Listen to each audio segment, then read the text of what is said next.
On April 6, 1898, 3 days after the 16th anniversary of Jesse James's death, Thomas Garrett walked into the Liberty Bank of Missouri and calmly announced to the teller that he was there to collect what Jesse left behind. The 16-year-old farm boy had never been inside a bank before, yet he knew the exact layout of the building, the location of the safe, and most disturbing of all, the daily routines of every employee. When Bank President William Hayes asked how the boy could possibly know such details, Thomas looked him straight in the eye and said, "Because I am Jesse Woodson James, and this is my town." What happened next would terrorize Clay County for 3 years and create a legend that locals still debate more than 2 decades later. Before we continue with the chilling story of Thomas Garrett and his impossible transformation into Missouri's most feared outlaw, make sure you're subscribed to Liturgy of Fear for more dark tales from America's hidden past. Hit that notification bell and tell us in the comments what state you're listening from. We love hearing from our community of mystery enthusiasts across the nation. The young man who claimed to be Jesse James would go on to recreate the outlaw's most notorious crimes with terrifying accuracy, leading a gang of desperate men through a series of robberies that perfectly mirrored the original Jesse's methods.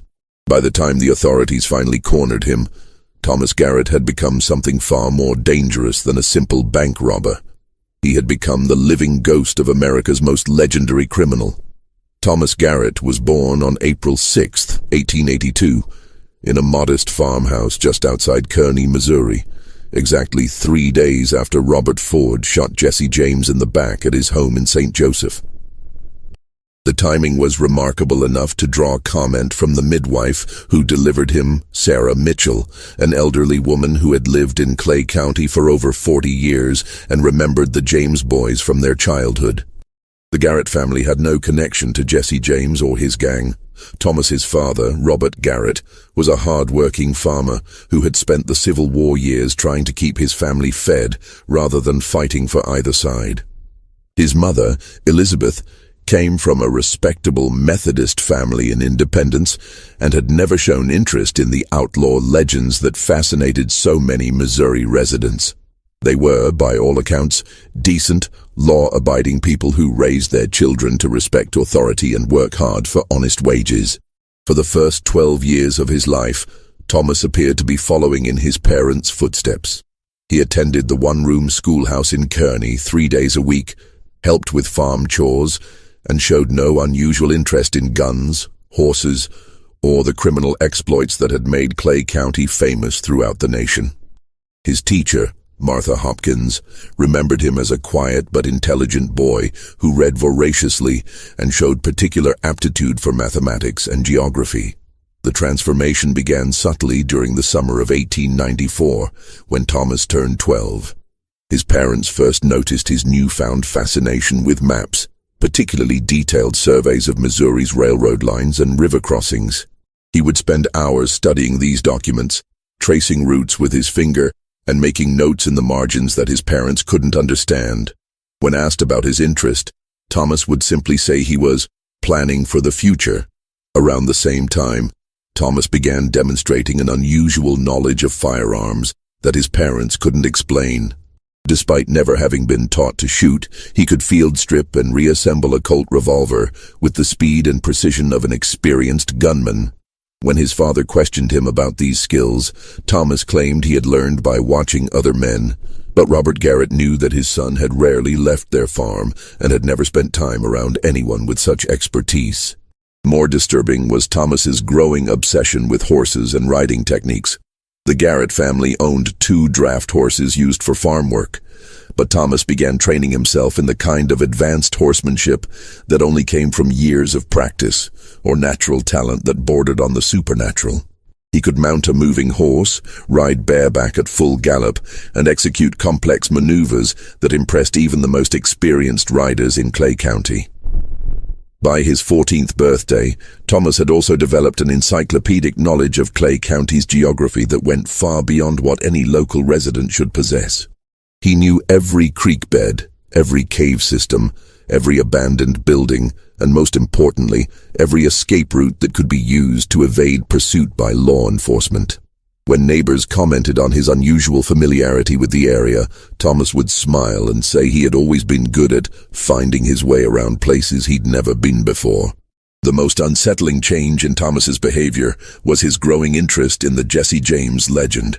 He began collecting newspaper clippings about the outlaw, studying photographs of gang members, and asking detailed questions about crimes that had occurred before his birth. His parents initially dismissed this fascination as typical adolescent interest in notorious figures, but Thomas's knowledge went far beyond what could be learned from published accounts.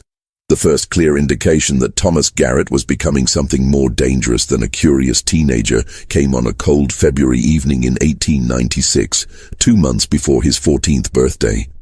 Robert Garrett was returning from town after dark when he spotted a group of riders moving through the woods behind his property.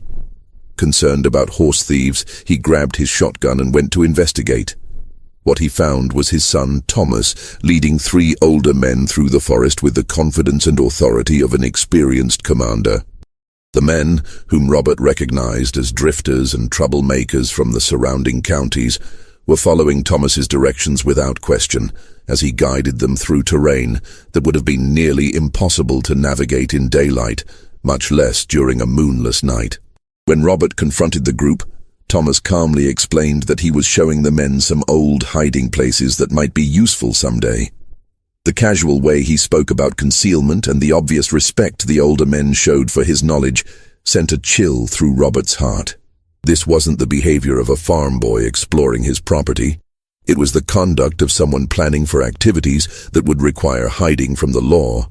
The 3 men Thomas had been leading were Samuel Hayes, a former Confederate soldier who had turned to cattle rustling after the war; William Porter, a drifter with a reputation for violence who had been run out of several Missouri towns; and most troubling of all, Frank Wheeler, a man in his 40s who had once ridden with the younger brothers and claimed to have known Jesse James personally.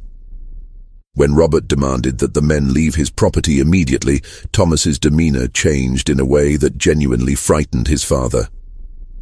The boy's voice took on a tone of cold authority as he told the men they could go, but that he would send word when it was time to get serious about business. The casual confidence with which he dismissed grown men who had shown no inclination to respect Robert's authority made it clear that Thomas commanded a loyalty that went far beyond his age or apparent experience. Over the following months, Robert noticed that his son was frequently absent from the farm for hours at a time, always claiming to be hunting or exploring, but never bringing home game or showing any evidence of typical adolescent activities. More disturbing were the visitors who began appearing at the Garrett farm. Rough men who would speak briefly with Thomas before riding away without introducing themselves or explaining their business. Elizabeth Garrett became increasingly worried about her son's behavior and the type of men he was associating with. She noticed that Thomas had acquired items that the family had never purchased: expensive boots, a high-quality saddle, and most alarming of all, a pair of Colt revolvers that he kept hidden in the barn, but which she had seen him practicing with when he thought no one was watching. When confronted about these possessions, Thomas claimed they were gifts from friends who appreciated his help with various projects.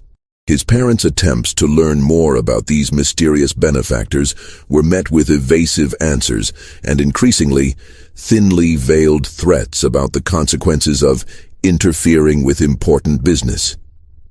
The situation came to a head in the autumn of 1896 when Robert Garrett discovered that someone had been storing supplies in their barn. Boxes of ammunition, bags of flour and beans, blankets, and other items that suggested preparation for extended periods away from civilization. When he confronted Thomas about these discoveries, his son's response was both chilling and illuminating. "Papa," Thomas said with the calm certainty of someone much older than 14, "there are things happening in this county that you don't understand. Important things that require careful planning and the right kind of men. I've been chosen to lead something that's bigger than this farm, bigger than this family, and bigger than anything you can imagine. You can either support me or stay out of my way. but you cannot stop what's already begun.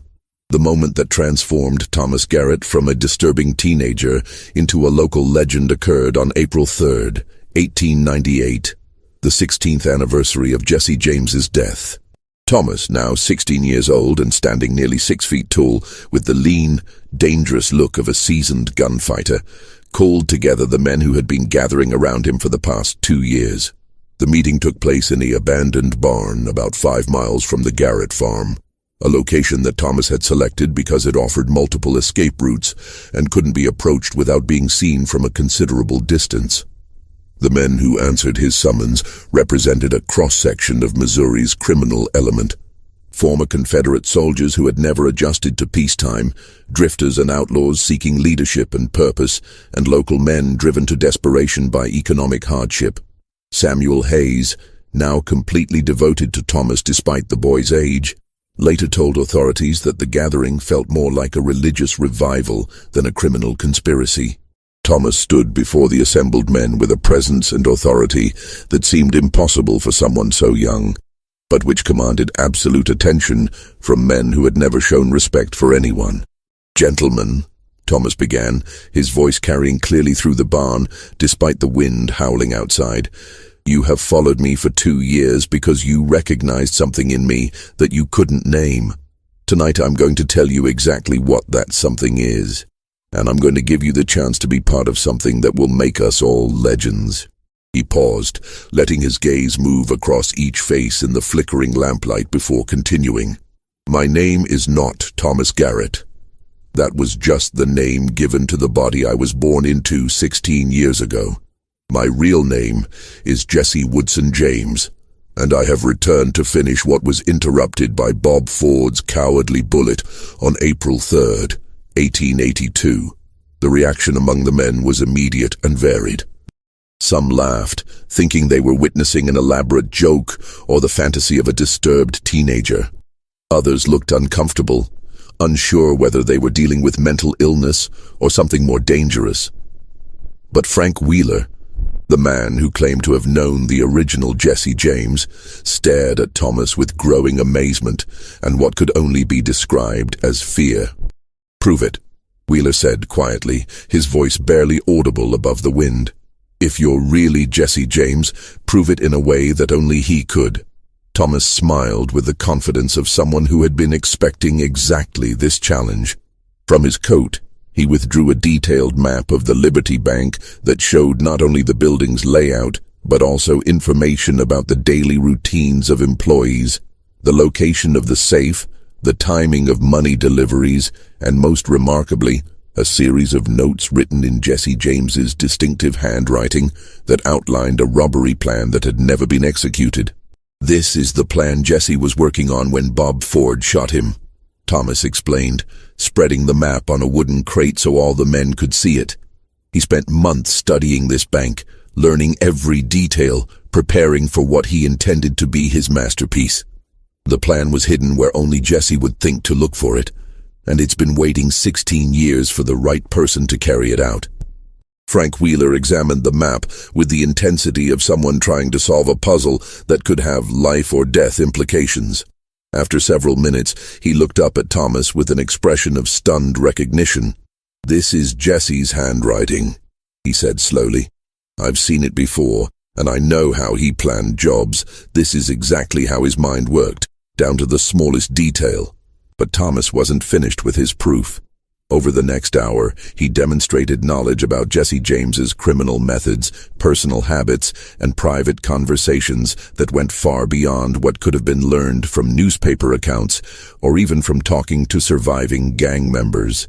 He knew about arguments between Jesse and Frank James that had never been made public, about hidden supply caches that had never been discovered, and most convincingly, about the psychological pressures that had driven Jesse to increasingly desperate crimes during his final years.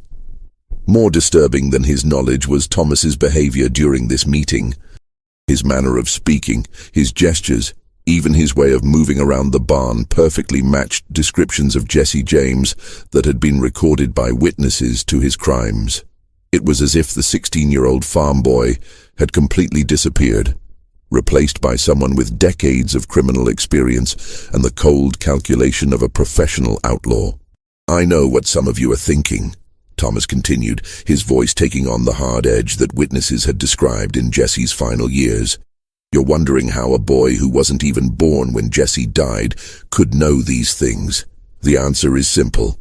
I am Jesse James, returned to complete what was interrupted 16 years ago. The body is different, but the mind, the soul, the purpose, these are unchanged." By the end of that night, Thomas had convinced 8 men to join what he called the New James Gang. These weren't impressionable young men seeking adventure. They were hardened criminals and desperate individuals who had seen enough of the world to recognize genuine leadership when they encountered it. The fact that such men were willing to follow a 16-year-old boy suggested either remarkable charisma or something far more unsettling.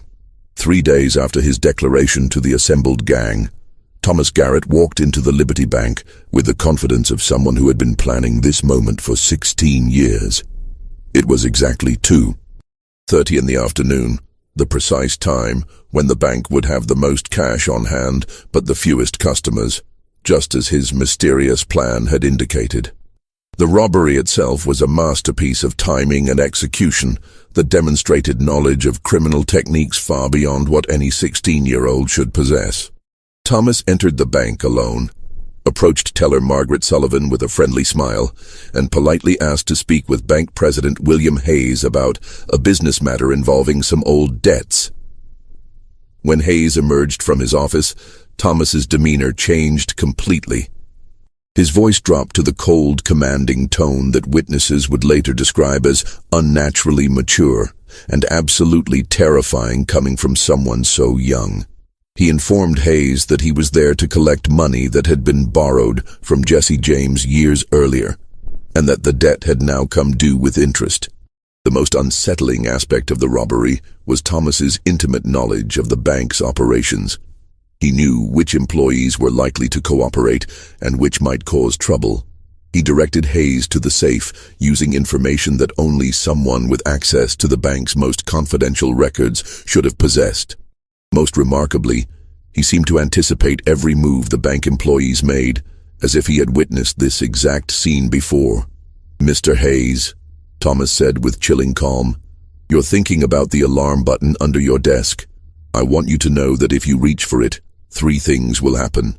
First, my associates outside will assume you've betrayed our agreement and will react accordingly. Second, the sheriff will arrive to find a situation far worse than a simple robbery. Third, you will discover that some debts can only be paid in blood rather than money."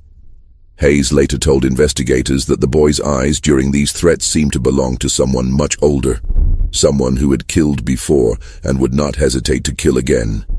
Despite Thomas's youth, the bank president found himself completely convinced that resistance would result in violence that would make the robbery seem trivial by comparison. Thomas extracted exactly $1,247 from the bank's safe, the precise amount that Jesse James had stolen in his first Liberty Bank robbery 28 years earlier.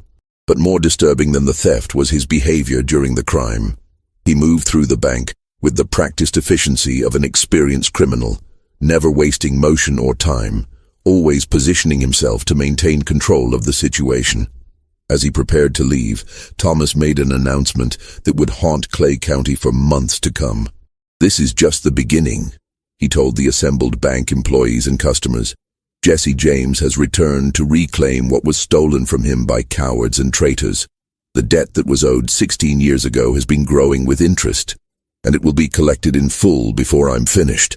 The escape was as perfectly executed as the robbery itself. Thomas walked calmly out of the bank, mounted a horse held by Samuel Hayes, and disappeared into the Missouri countryside using routes that seemed to have been planned decades in advance. When the sheriff's posse attempted pursuit, they found themselves following trails that led to carefully prepared ambush points where the gang could have slaughtered the lawmen if they had chosen to do so. Most remarkably, witnesses to the robbery agreed on details that made the crime seem like something from Missouri's violent past rather than a contemporary criminal act. Thomas's manner of speech, his choice of weapons, even his style of dress perfectly matched historical descriptions of Jesse James during his prime. Bank teller Margaret Sullivan, who had never seen a photograph of the original Outlaw, provided a description of Thomas during the robbery that could have been taken from wanted posters issued 20 years earlier. The robbery sent shockwaves through Clay County, not just because of its audacious nature, but because of the unsettling possibility it raised in many people's minds. Sheriff Coleman Bradley, who had been a young deputy during the original James Gang's reign of terror, privately admitted to close associates that the similarities between Thomas's methods and Jesse's were too precise to be coincidental. Just when we thought the story of Thomas Garrett and his transformation into Jesse James had reached its most disturbing point, his next crime would prove that this was only the beginning of a campaign of terror that would perfectly recreate the most notorious criminal career in American history. If you're finding this tale as chilling as we are, take a moment to share this video with someone who appreciates dark mysteries from our nation's past. Hit that like button to support our content, and don't forget to subscribe to Liturgy of Fear for more stories that blur the line between history and nightmare. What Thomas would do next would convince even the most skeptical observers that something impossible was happening in Missouri, something that defied rational explanation and forced people to confront uncomfortable questions about the nature of identity, memory, and the possibility that some individuals are capable of transcending death itself. Following the success of the Liberty Bank robbery, Thomas Garrett began demonstrating criminal expertise that seemed to grow more sophisticated with each passing day. Within 2 weeks of the first heist, he had organized his gang into a disciplined military unit that operated with the precision and coordination of professional soldiers rather than desperate outlaws. The second robbery, conducted at the Citizens Bank in Richmond, Missouri, on April 24, 1898, showcased Thomas's evolution from talented amateur to criminal mastermind. The job required crossing 3 counties, coordinating the movements of 12 men, and executing a complex plan that involved multiple diversions, precise timing, and escape routes that demonstrated intimate knowledge of terrain that Thomas should never have seen before. What made this robbery particularly unsettling was Thomas's apparent ability to predict law enforcement responses with uncanny accuracy. He positioned his men to intercept the telegraph messages that would alert surrounding counties about the crime, planned the timing to avoid scheduled patrol routes, and selected an escape path that took advantage of flooding that had occurred in the area 15 years earlier, geographical changes that had never been officially mapped. Sheriff Bradley, now convinced that he was dealing with something far more dangerous than juvenile delinquency, began collecting testimony from witnesses to Thomas's crimes. The picture that emerged was both fascinating and terrifying. A teenager who moved and spoke like a man with decades of criminal experience, who commanded the absolute loyalty of hardened outlaws, and who seemed to possess knowledge about criminal techniques that had never been written down or shared outside of Jesse James's inner circle. Bank President Charles Morrison, who had been forced to open his safe during the Richmond robbery, provided perhaps the most unsettling testimony about Thomas's behavior during the crime. The boy knew things about our security procedures that only someone with inside information should have possessed, Morrison told investigators. But more than that, he moved through our bank like he had been there before, like he was following a mental map that had been drawn years ago. The most disturbing detail of Morrison's account was Thomas's behavior toward customers who were present during the robbery. Rather than simply threatening them into compliance, Thomas had addressed several by name, mentioning personal details about their families and businesses that a 16-year-old farm boy from Clay County should never have known. Mrs. Helen Patterson, whose husband had been killed during one of the original Jesse James's robberies 20 years earlier, later claimed that Thomas had spoken to her about her husband's death with details that only the killer could have known. "He looked me in the eye and said he was sorry about what happened to Edward," Mrs. Patterson testified through tears. "He said it wasn't supposed to happen that way, that Edward had been brave and deserved better." Then he told me things about that day, about what Edward said before he died, that were never in the newspapers and that I had never told anyone. How could a boy who wasn't even born when my husband was killed know such things? As spring turned to summer in 1898, Thomas's gang expanded from 8 members to nearly 20, attracting desperate men from across the Midwest who were drawn by stories of the young outlaw's success and his uncanny ability to avoid capture. But what made these men stay wasn't just the promise of easy money.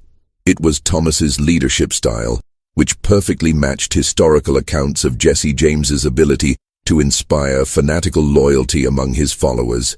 Frank Wheeler, who had become Thomas's unofficial second-in-command, provided authorities with insights into the gang's internal dynamics that were deeply troubling. According to Wheeler, Thomas didn't just plan and execute robberies, he had recreated the entire culture and methodology of the original James gang, down to details that had never been made public. He knows things about how Jesse ran his operations that were never written down anywhere, Wheeler explained during his eventual confession to authorities.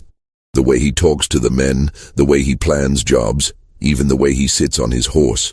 It's all exactly like Jesse used to do it. I rode with the real Jesse James for 2 years, and I'm telling you that this boy is either Jesse come back from the dead, or he somehow learned things that died with Jesse in 1882. The gang's third major robbery, conducted at the Bank of Lexington on July 12, 1898, demonstrated Thomas's growing confidence and his willingness to take risks that bordered on the suicidal.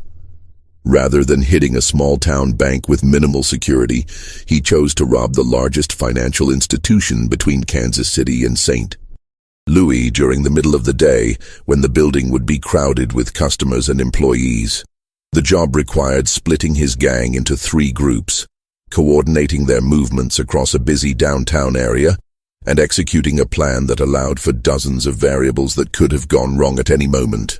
The fact that Thomas pulled it off without a single casualty or significant complication suggested either incredible luck or the kind of experience that only came from years of professional criminal activity.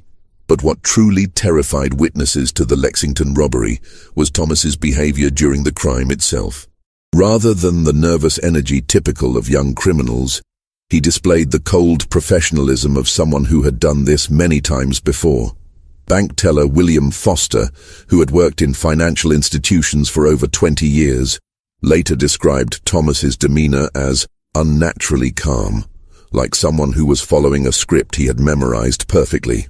As 1898 progressed into autumn, people who had known Thomas Garrett since childhood began reporting changes in his behavior that went far beyond simple criminal activity. His manner of speaking had evolved to match historical accounts of Jesse James's distinctive vocal patterns, including specific pronunciations and phrases that were characteristic of Missouri in the 1860s rather than the 1890s. Dr. Samuel Harrison, who had treated Thomas for a broken arm when the boy was 10 years old, encountered him by chance in Liberty during September 1898 and was shocked by the transformation. It wasn't just that he had grown taller or stronger, Dr. Harrison later testified. His entire personality had changed. The quiet, respectful boy I had known was gone, replaced by someone who carried himself like a man who had killed people and expected to kill more. When he looked at me, it was with the eyes of someone much older, someone who had seen things that no 16-year-old should have experienced. More unsettling were reports from Thomas's family about changes in his behavior at home. Elizabeth Garrett, who had been trying desperately to maintain some connection with her son despite his criminal activities, noticed that Thomas had begun speaking about events from the 1860s and 1870s as if he had personal memories of them. He would make casual references to battles from the Civil War, describe people who had died before his birth as if he had known them personally, and demonstrate knowledge about historical events that went far beyond what could be learned from books. He started talking about the war like he had been there. Elizabeth told her pastor, Reverend Samuel Mitchell, during one of many conversations about her son's troubling transformation, not like someone who had read about it or heard stories, but like someone who remembered the smell of gunpowder and the sound of dying men. He would describe battles in detail, talk about commanders by their first names, and sometimes he would just stare off into the distance like he was seeing ghosts that only he could perceive. Robert Garrett's attempts to confront his son about these changes led to conversations that convinced him he was no longer dealing with the child he had raised. During one particularly disturbing encounter in October 1898, Thomas had responded to his father's pleas to abandon his criminal career with a lecture about the economic and political forces that had shaped Missouri during Reconstruction. Topics that required sophisticated understanding of history, economics, and politics that far exceeded Thomas's formal education. "Papa, you don't understand what this is really about," Thomas had said, with the patient tone of someone explaining complex matters to a child. "This isn't just about robbing banks or proving something to myself. This is about finishing something that was started 30 years ago, something that was interrupted by cowardice and betrayal.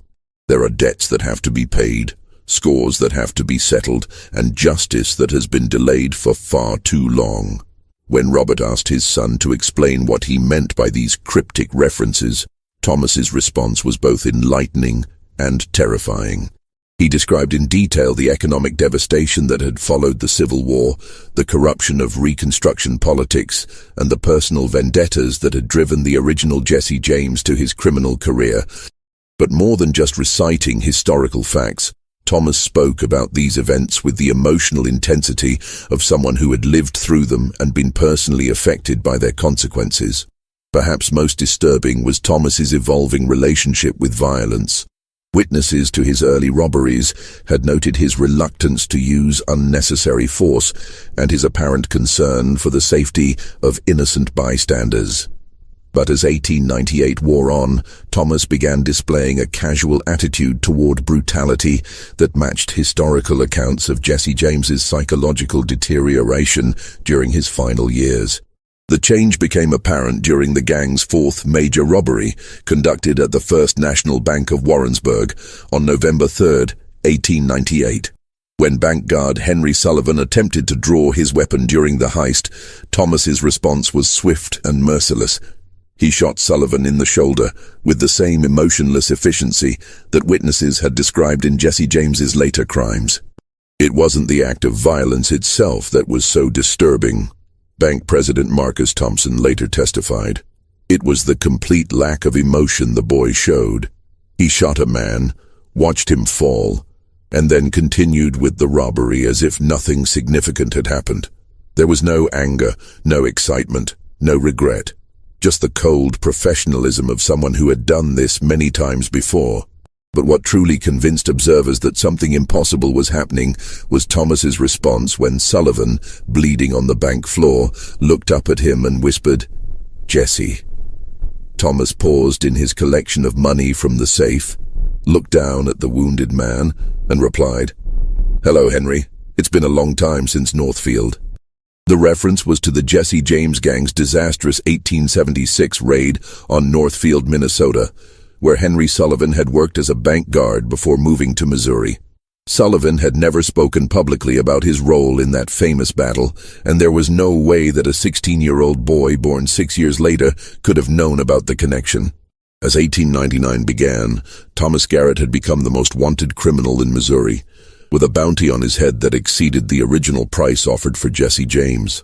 But rather than going into hiding or fleeing to safer territory, Thomas announced his intention to complete what he called Jesse's unfinished business through a series of increasingly audacious crimes that seemed designed to recreate the original Outlaw's most famous exploits.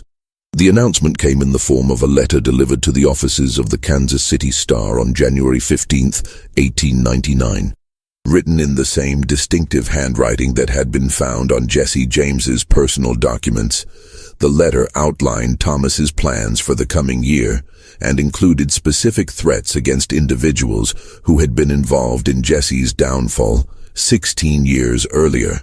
To the people of Missouri, the letter began, Jesse Woodson James was murdered by cowards who sold their honor for reward money. The men who conspired in this betrayal have lived 16 years thinking they were safe from justice. They were wrong.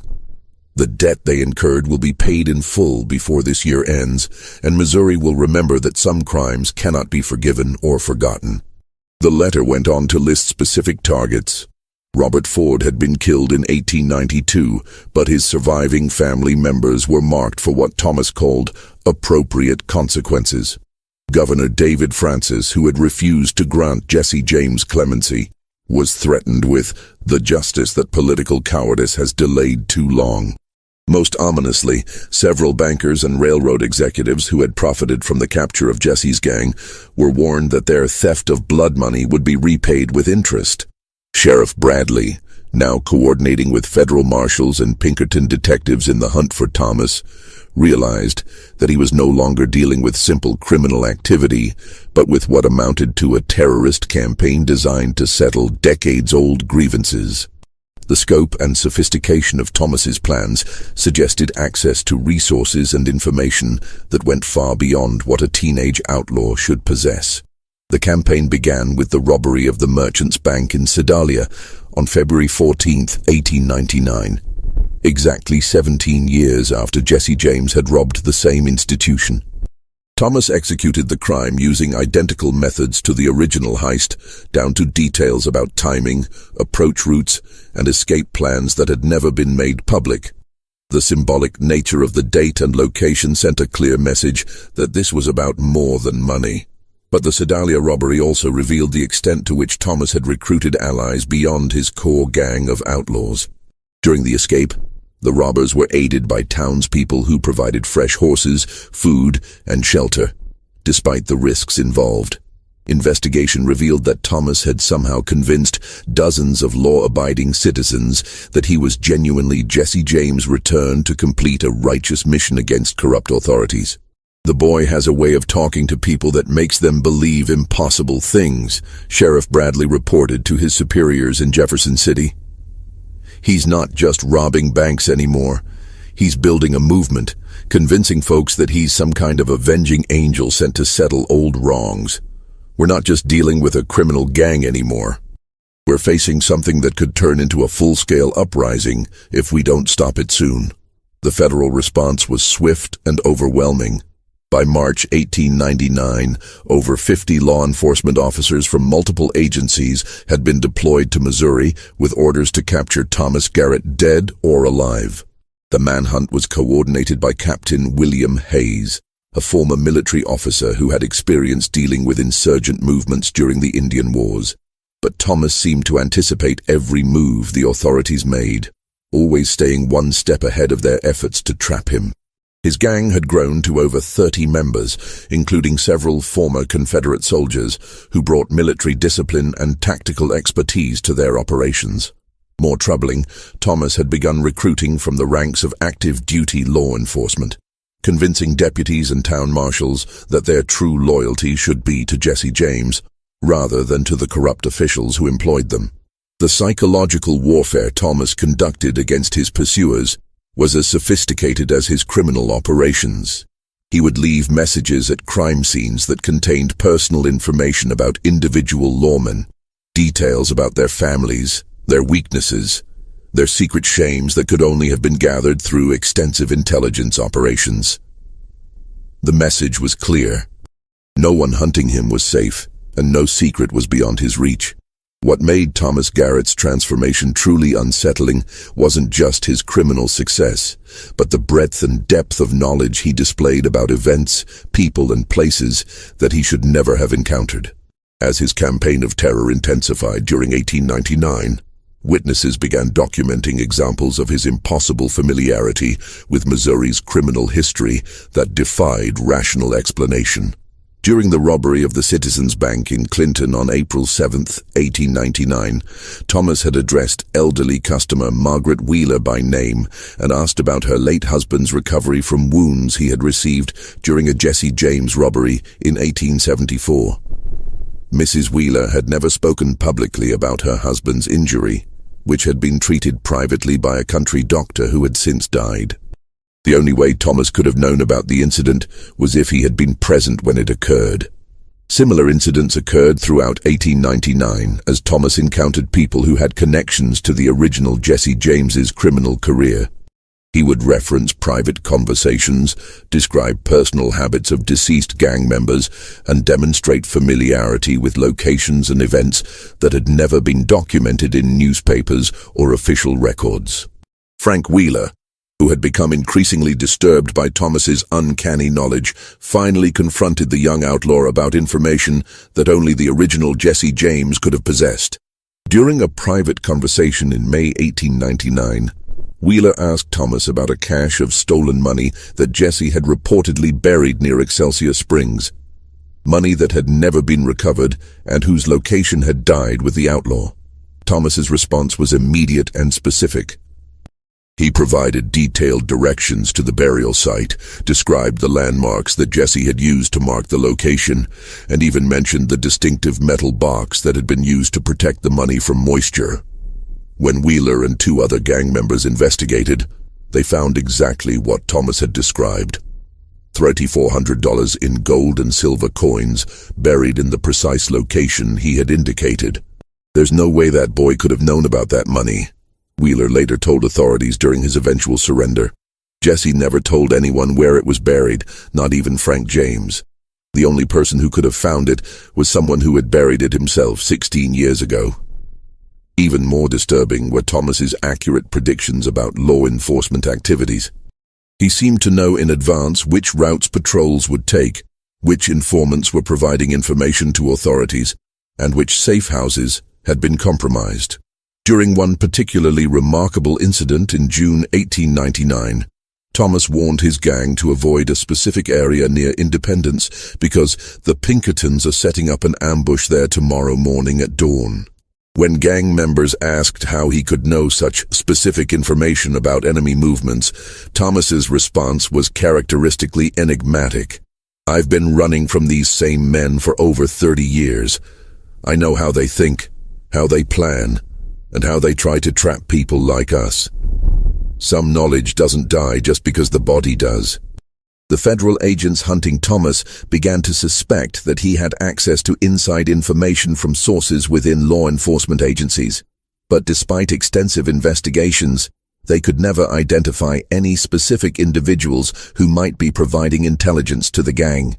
The alternative explanation, that a 19-year-old farm boy possessed supernatural knowledge about criminal activities that had ended before his birth, was too impossible for rational men to accept. Yet the evidence continued to accumulate.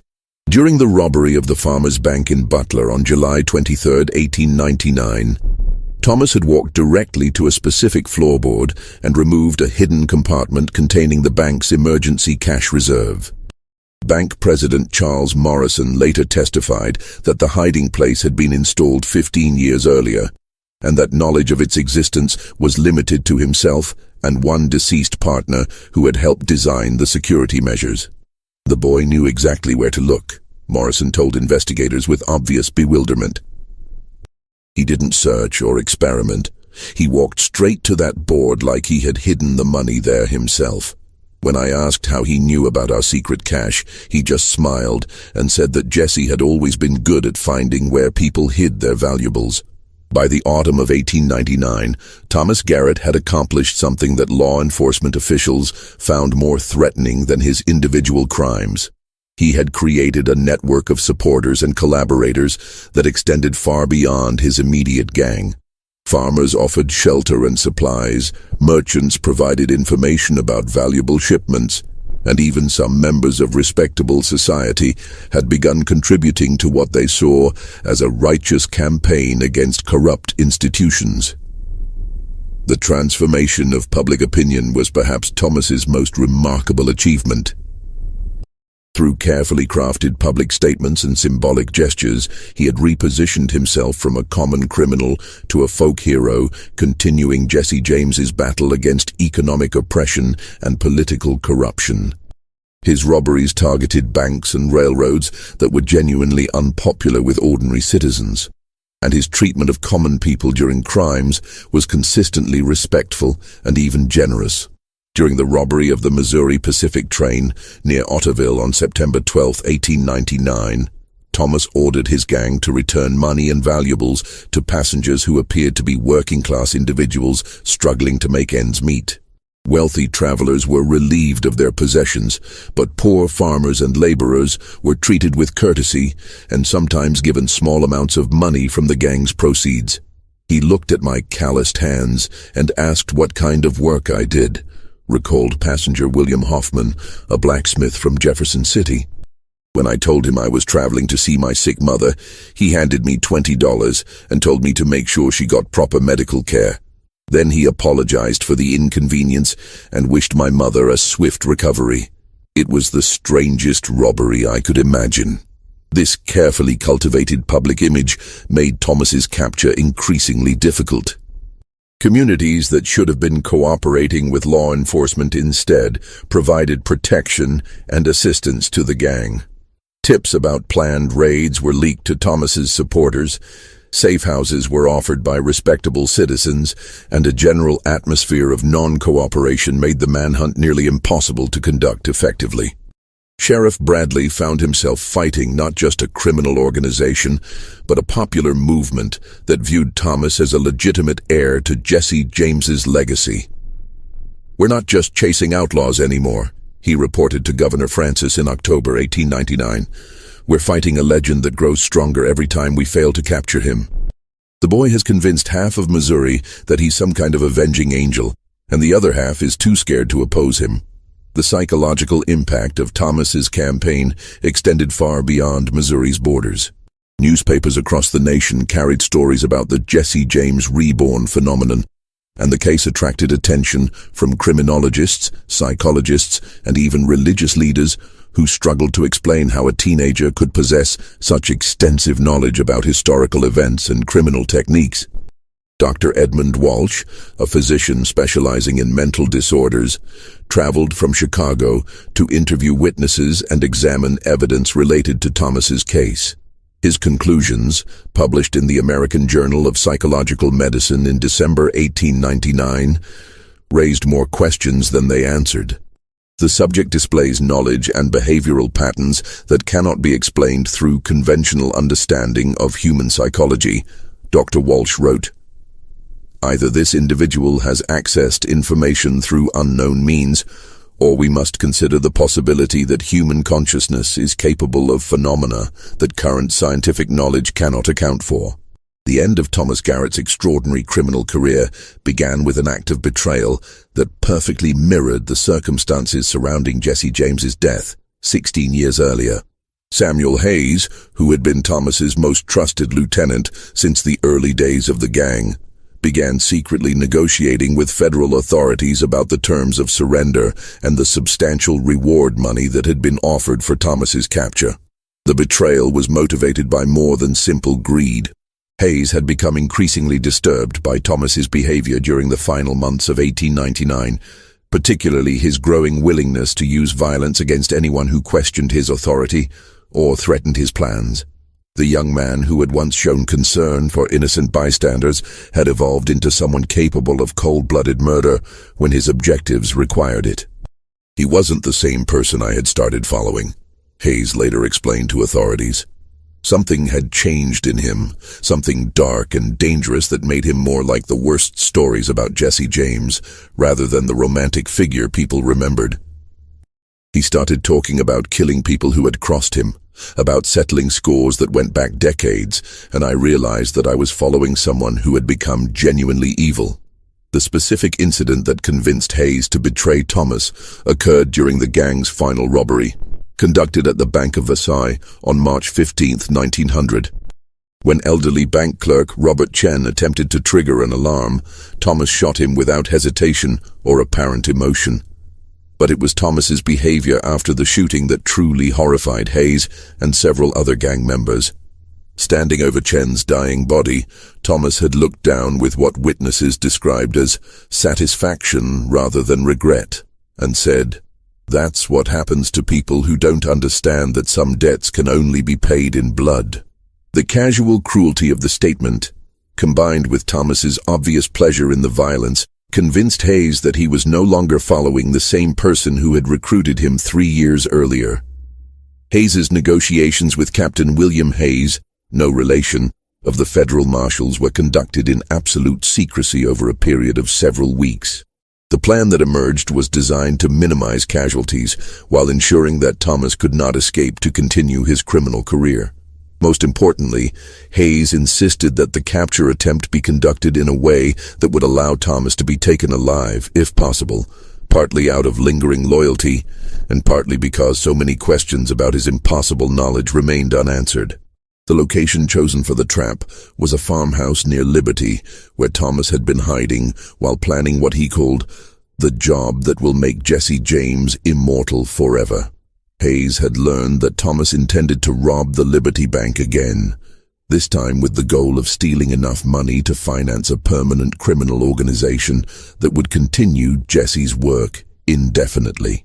On April 3, 1900, exactly 18 years after Jesse James's death and Thomas's birth, federal marshals surrounded the farmhouse where Thomas was meeting with his remaining followers.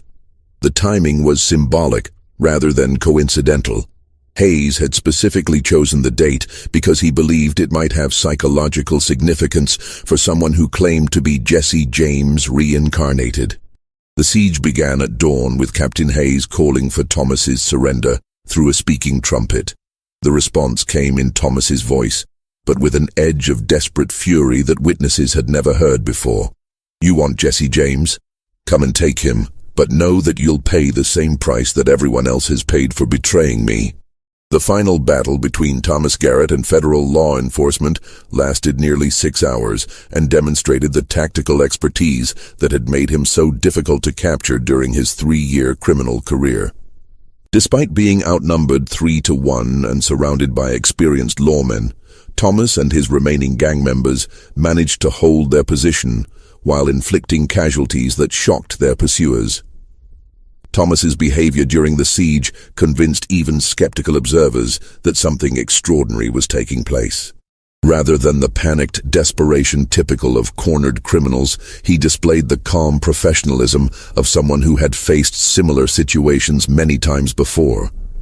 His commands to his followers were precise and effective, his use of available cover was masterful, and his tactical decisions consistently outmaneuvered opponents with superior training and equipment. "The boy fought like someone who had been in battles before," Captain Hayes reported in his official account of the siege. "Not like a teenager who had learned about gunfighting from dime novels, but like a veteran who knew exactly how to use terrain, timing, and psychology to maximum advantage. If I hadn't known better, I would have sworn I was fighting someone with decades of military experience." More unsettling were the personal comments Thomas shouted at individual lawmen during breaks in the fighting. He seemed to know details about their backgrounds, their families, and their previous cases that he should never have been able to learn. Several officers reported that Thomas addressed them by name despite never having met them before, and that he made references to their past activities that suggested extensive intelligence gathering or impossible access to confidential information. As the siege continued through the afternoon, Thomas's ammunition and options began to run low. One by one, his remaining followers were killed or wounded, until only Thomas himself remained alive inside the farmhouse. But rather than surrendering or attempting a desperate escape, he began shouting statements that would be remembered and debated for decades to come. "You think killing this body will end what Jesse James started?" His voice carried clearly across the farmyard to the assembled lawmen. "You're wrong. You killed me once before, and look how that turned out. Death is just another kind of prison, and I've already proven that some prisoners can't be held forever." The final assault on the farmhouse was led by Captain Hayes personally, who had become convinced that Thomas represented a threat that went beyond conventional criminal activity. As federal marshals closed in from multiple directions, Thomas made his last stand in the building's main room, fighting with skills that seemed impossible for someone his age. The end came suddenly and violently. Cornered and out of ammunition, Thomas drew a revolver and began firing with accuracy that allowed him to wound 2 more officers before Captain Hayes managed to get close enough for a killing shot. But even in death, Thomas Garrett managed to deliver one final chilling message. As he lay dying on the farmhouse floor, blood spreading from the wounds that would end his extraordinary life, Thomas looked directly at Captain Hayes and spoke his final words with perfect clarity. "This isn't over. Jesse James doesn't stay dead, and the people who killed him don't get to live in peace. Remember that when you're trying to sleep at night." He died at exactly 6:47 p.m. on April 3, 1900, 18 years to the day after Jesse James had been shot by Robert Ford. The timing seemed too perfect to be coincidental, but no one could explain how Thomas had managed to orchestrate his death to match such symbolically significant circumstances. Just when we thought the story of Thomas Garrett had ended with his death, the aftermath would reveal evidence that would disturb investigators for years to come and create a legend that Clay County residents still discuss more than 2 decades later. Share this video with someone who appreciates the darkest chapters of American history. Hit that like button if this tale has kept you on the edge of your seat, and subscribe to Liturgy of Fear for more stories that challenge everything we think we know about the nature of identity and death. What authorities found when they searched Thomas's belongings would raise questions that remain unanswered to this day. Questions about how a farm boy from Missouri could have possessed knowledge that died with America's most notorious outlaw 18 years before Thomas was even born. The search of Thomas Garrett's personal effects following his death revealed a collection of items that federal investigators initially assumed must be forgeries or reproductions created to support his Jesse James impersonation. However, detailed examination by handwriting experts, historians, and even former associates of the original Jesse James confirmed that many of these artifacts were genuine, objects that had belonged to the real outlaw and had been missing since his death in 1882.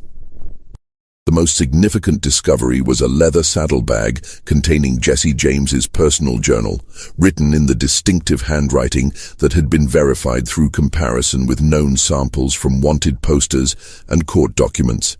The journal entries dated from 1881 and early 1882, covering the final months of Jesse's life, and contained information about crimes, hideouts, and future plans that had never been made public.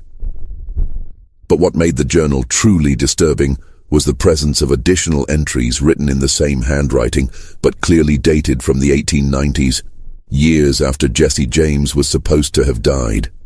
These later entries described events from Thomas Garrett's criminal career with the same voice and perspective as the earlier material, as if the same person had simply resumed writing after an 18-year interruption. The handwriting analysis is conclusive, reported Professor Marcus Sullivan from the University of Missouri, who'd been consulted as an expert in document authentication. Both the pre-1882 entries and the 1890s material were written by the same individual. Either someone has managed to forge Jesse James's handwriting with perfect accuracy across hundreds of pages of text, or we're dealing with something that defies rational explanation. Federal investigators also found detailed maps and plans for crimes that Jesse James had been developing at the time of his death, but had never executed. These documents matched perfectly with the methods Thomas had used during his robberies, suggesting access to information that should have been buried with the original outlaw. Most remarkably, some of the plans contained modifications and improvements written in the 1890s, as if someone had spent years refining Jesse's criminal strategies. Among the most disturbing discoveries were personal items that had belonged to Jesse James and had been reported missing from his body after the shooting in St. Joseph. A distinctive silver pocket watch engraved with Jesse's initials, a gold ring that had been a gift from his wife, and a pair of custom-made revolvers that had been Jesse's preferred weapons. All were found among Thomas's possessions, despite having disappeared 18 years earlier. These aren't reproductions or similar items, confirmed Marshal David Patterson, who had been present when Jesse's body was searched in 1882. I personally handled that watch and those guns after the shooting. They vanished from the evidence room within days of Jesse's death, and we assumed they had been stolen by someone with access to the building. Finding them in this boy's possession raises questions that I don't know how to answer.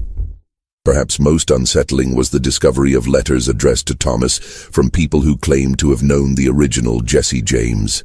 These correspondents, scattered across multiple states, had apparently been in contact with Thomas for years, providing him with information about Jesse's activities and even accepting his claim to be the reincarnated outlaw. One letter from a woman in Arkansas who identified herself as Sarah Mitchell read, "My dear Jesse, I was so relieved to receive your letter and to learn that you have found a way to return to us. The years since your supposed death have been difficult for those of us who understood the righteousness of your cause. I have enclosed information about the bank in Little Rock that you requested, as well as details about the sheriff who has been asking questions about old sympathizers. Please be careful. The world has changed since 1882, but your enemies are still dangerous." Federal agents tracked down Sarah Mitchell and confirmed that she was a real person with documented connections to the original Jesse James gang. During questioning, she maintained that Thomas had contacted her in 1897, providing details about shared experiences with Jesse that only the outlaw himself could have known. Despite extensive interrogation, investigators could never determine how Thomas had learned enough about these relationships to convince people who had actually known Jesse James.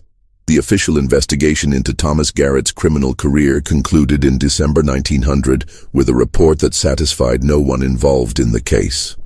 Federal authorities acknowledged that Thomas had demonstrated knowledge and abilities that were difficult to explain through conventional means, but they stopped short of endorsing any supernatural explanations for his transformation. Subject exhibited extensive knowledge of historical criminal activities that exceeded what could reasonably be learned through available sources. The final report stated carefully, "While certain aspects of the case remain unexplained, no evidence was found to support claims of paranormal activity or reincarnation. The subject's criminal abilities appear to have resulted from exceptional intelligence, access to undiscovered historical materials, and possibly collaboration with surviving associates of the original Jesse James gang." But private correspondence between investigators revealed much greater concern about the implications of Thomas's case. Captain Hayes wrote to his superiors that the evidence suggested possibilities that current understanding of human psychology and identity could not accommodate. Either this young man had access to information and artifacts that disappeared with Jesse James 18 years ago, or we must consider explanations that challenge everything we think we know about the nature of human consciousness, Hayes concluded. The psychological impact of Thomas's case extended far beyond the law enforcement community. Religious leaders struggled to reconcile the evidence with traditional beliefs about death and the afterlife. Scientists found themselves confronting data that seemed to support concepts like reincarnation that most had dismissed as folklore. Even skeptics who rejected supernatural explanations were forced to acknowledge that conventional theories about human learning and behavior could not account for Thomas's transformation. Dr. Edmund Walsh, who had studied the case extensively, published a follow-up analysis in 1901 that outlined the fundamental questions raised by Thomas's criminal career. We are confronted with an individual who demonstrated knowledge that should have been impossible for him to possess, abilities that should have required decades to develop, and a personality transformation that defied accepted understanding of human psychology, Walsh wrote. Whether we explain this through unknown natural phenomena or acknowledge the possibility of supernatural intervention, we must admit that our current knowledge is insufficient to provide satisfactory answers. The impact on Clay County itself was profound and lasting. Many residents became convinced that Thomas had genuinely been Jesse James returned from the dead, while others maintained that the whole affair was an elaborate hoax that had gotten out of hand. Families were divided by disagreements about what they had witnessed, and the community struggled to return to normal life after 3 years of living with what amounted to a reincarnated legend. Perhaps most significantly, Thomas's case inspired dozens of similar claims throughout the Midwest. Young men began appearing in various communities, claiming to be reincarnated outlaws or historical figures, and demonstrating knowledge that seemed impossible for them to possess. While most of these cases were eventually exposed as fraudulent, a few exhibited characteristics that investigators found genuinely disturbing. More than 2 decades have passed since Thomas Garrett's death in that Liberty farmhouse, but the questions raised by his extraordinary transformation remain unanswered. The official records have been sealed by federal authorities, supposedly to protect the privacy of families involved, but rumors persist that evidence exists which could never be made public without causing widespread panic about the nature of death and human consciousness. Local residents who witnessed Thomas's criminal career remain divided about what they actually saw. Some maintain that he was simply a remarkably intelligent and charismatic young man who had somehow gained access to secret information about Jesse James's activities. Others insist that no natural explanation could account for the depth and accuracy of his knowledge, or for the psychological transformation that turned a quiet farm boy into a criminal mastermind. "I knew that boy from the time he was born until the day he died," recalled Martha Hopkins, who had been Thomas's teacher during his early years.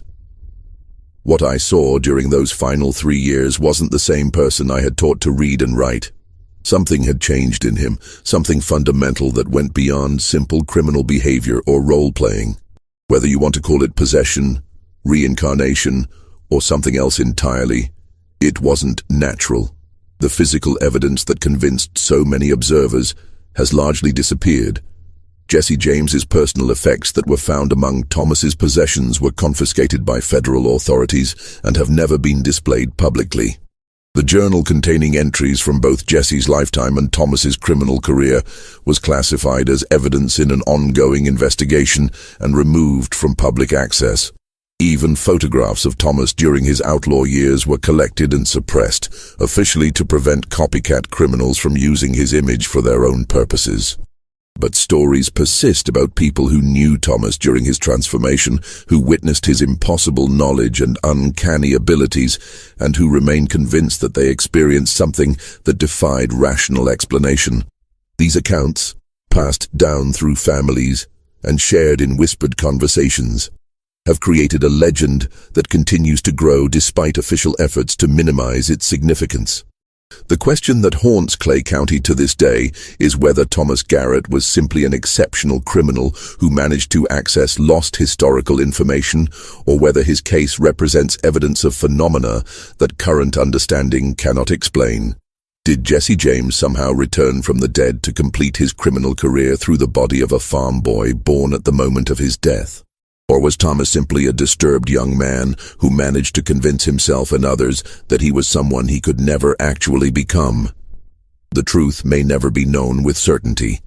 The official records remain sealed, the physical evidence has been removed from public access, and most of the witnesses to Thomas's transformation have taken their stories to their graves. But the legend of the farm boy who became Jesse James continues to circulate through Missouri, growing more elaborate with each telling and inspiring new generations of people who want to believe that death is not the end of human ambition, and that some individuals are too powerful to be contained by mortality. What do you think about this extraordinary tale from America's criminal past? Could Thomas Garrett really have been Jesse James reincarnated, returned to complete the mission that was interrupted by an assassin's bullet in 1882? Or was this simply an elaborate case of mistaken identity and wishful thinking that created a legend more powerful than the truth it was built upon? The evidence points in multiple directions, and perhaps that ambiguity is what makes the story so compelling and so disturbing. This mystery shows us that the line between history and legend is often thinner than we might expect, and that some questions about human nature and the boundaries of death may never be answered to everyone's satisfaction. Whether Thomas Garrett was a criminal genius, a deluded young man, or something far more extraordinary, his story forces us to confront uncomfortable possibilities about the nature of identity, consciousness, and the power of belief to shape reality. If you found this tale as fascinating as it is unsettling, share this video with someone who appreciates the darkest mysteries from American history. Hit that like button to support our exploration of cases that challenge everything we think we know about life and death. and subscribe to Liturgy of Fear for more stories that blur the boundaries between the possible and the impossible. Leave your thoughts in the comments below. Do you believe Thomas Garrett was really Jesse James reborn? Or was this simply one of history's most elaborate cases of mistaken identity? Until next time, remember that some legends refuse to stay buried, and that the most disturbing stories are often those that might actually be true.